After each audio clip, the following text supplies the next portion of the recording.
Well, hey there everybody, it's Snackbox coming to you from just a toasty day here in Atlanta, Georgia. I'm enjoying this sunshine. I think of this as just sunshine training for Colorado. It's the sunshine state, right? I don't know either. I actually grew up in Florida, so I know it's not, but you get the idea. We are here talking about segment 27 of the Colorado Trail. This one is just a gem. It's beautiful. It is challenging. It is going to be a great adventure for you, so stay tuned. We got a lot to cover, not a lot of time. Let's get to it.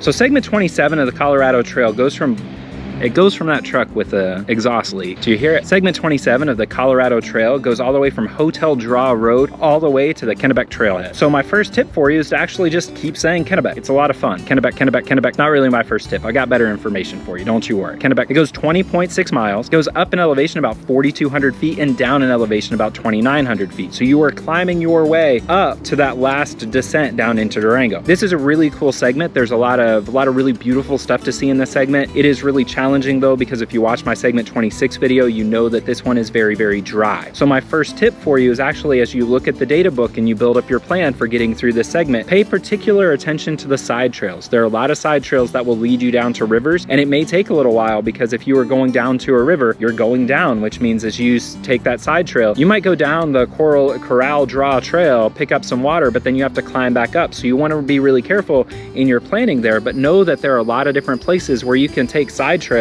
off of this segment 27 Colorado Trail and pick up some water if you're not able to make it the 22-mile water carry that would require you to stay directly on the trail. So just pay attention to those side trails. That one is really a helpful tip for those of you who might be like me, getting a little older and maybe not comfortable planning a 22-mile hike in one day. So if that's you, just know that there are some options separate, and for those of you who are maybe even better athletes, maybe what you realize is you can do that water carry, but if you take a side trail for half a mile to get water down one of these side trails and pick up water, maybe what that opens up for you is a faster pace because you're not carrying enough water for 22 miles. So knowing those side trails can be helpful for people of all different skill levels and abilities, and it's also really comforting. So at this point, one of the things you'll know for sure is that a lot of a through hike is a mental game. So if you know that there's water available, if you need it, then that changes the way you see everything. It's much less desperate, it's much more enjoyable, and it'll keep you in that headspace that this is a fun trail, it's an adventure of a lifetime, and that's where you really want to try to stay as much as possible. You're gonna have lows, you're gonna have highs on the trail, but you want to stay as cognizant as possible that this is really the most beautiful through hike in America. And if you're in segment 27, you have done great so far, and you're gonna keep doing great. So staying in that headspace, especially as you wrap things up, I think will be really important. The second tip that I have for you is that at mile 15,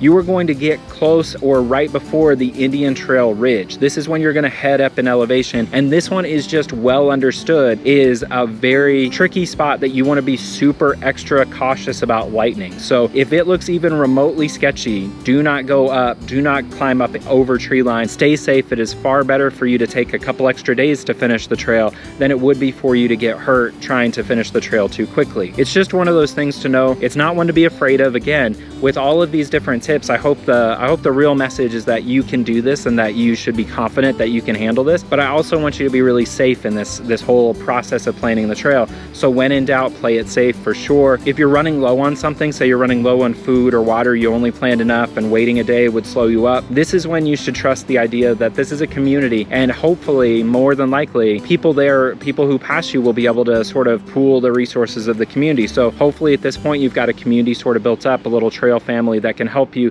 if you're running low on food or water at this point. But I don't think that's going to be the case because you'll be so close to the end. My guess is that you're going to be fine. But just know that at the Indian Trail Ridge, you want to be super cautious. This one is notorious for lightning, so just be very safe. And of course, please be safe everywhere. I want to hear about your adventures, and I'm not able to do that if you get struck by lightning. You know what I mean? This is really about me. That's what I'm saying. I turn this whole thing about you maybe getting struck by lightning into me, and that's what I do. It's one of my skills, everybody. So the last thing. So let's do a little bit of quick math here. This is segment 27, the video for segment 27. So if you've been following along, you know I did 27 segments at this point, plus 5 segments of the Collegiate West, and that puts us at 32 segments with 3 tips each. I think that's about 2,000 tips, give or take. I'm not very good at math, but I think that's a good estimate. And this is still, despite all of those tips, this is going to be the most hippie tip that you are going to hear from snack box's mouth. So get ready for it. At this point, wherever you camp this night, before you finish up, not the day you finish up because you're not going to want to do it, what I want you to do is write a note to yourself that records everything that you've learned over this trip, everything that you have discovered about yourself and how strong and resilient you are, everything that you think about the whole adventure and that you've learned, and then list things that you're grateful for in this trip. Be grateful for the fact that you can even do it, that we have this trail. Figure out people that you've thought about along the trail. And the whole reason here is that in 6 months from now, you're going to look back on this adventure and you're going to think about these different things, or maybe life is going to get tough. We don't know what's coming down the pike, and if anything in 2020 and 2021 taught us anything at all, it's that we just don't know. So this is a great night to reflect on the whole journey. Kennebec, what have you learned? What are you grateful for? What do you want to continue learning? Where do you want to go from here? How do you want to contribute to the trail in the future, or to the outdoors in the future, or to the environment? Whatever it is, give yourself about a half hour to just reflect on this. Write yourself a journal. And that's going to be really important, because the next morning when you wake up, you're very likely to finish the trail. And when you get to the end, when you get to Durango, if you're like me, you're going to be thinking about tacos and burritos and snacks and